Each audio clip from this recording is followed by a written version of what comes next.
বাংলাদেশি কর্মীদের জন্য আবারও উন্মুক্ত হতে যাচ্ছে মালয়েশিয়ার শ্রম বাজার। একই সঙ্গে অভিবাসন ব্যয় কমিয়ে একটি স্বচ্ছ ও জবাবদিহিমূলক নিয়োগ প্রক্রিয়া নিশ্চিত করতে একমত হয়েছে উভয় দেশ।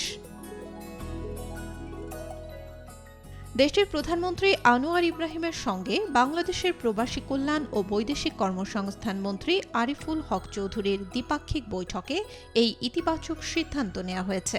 বৃহস্পতিবার মালয়েশিয়ার প্রধানমন্ত্রীর কার্যালয়ে এই দ্বিপাক্ষিক বৈঠক অনুষ্ঠিত হয়।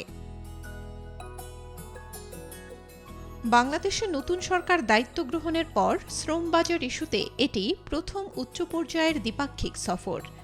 বৈঠকে অংশ নিতে গত বুধবার মালয়েশিয়ায় যান শ্রম ও কর্মসংস্থান এবং প্রবাসী কল্যাণ মন্ত্রী আরিফুল হক চৌধুরী এবং প্রধানমন্ত্রীর উপদেষ্টা মাহদি আমিন।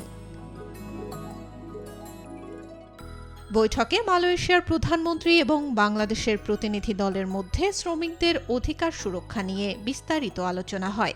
বিশেষ করে অতীতে ঘটে যাওয়া শ্রমিক শোষণ রোধে একটি স্বচ্ছ, জবাবদিহিমূলক এবং দক্ষ নিয়োগ ব্যবস্থা নিশ্চিত করার বিষয়ে উভয় পক্ষই তাদের অঙ্গীকার পুনর্ব্যক্ত করে।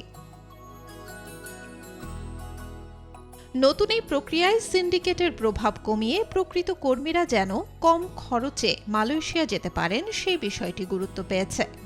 দীর্ঘদিন ধরে বন্ধ থাকা শ্রম বাজার পুনরায় সচল করতে এবং সিন্ডিকেট প্রথা ভেঙে নিয়োগ প্রক্রিয়াকে আধুনিকায়ন করতে বেশ কিছু গুরুত্বপূর্ণ পদক্ষেপের কথাও জানানো হয়েছে।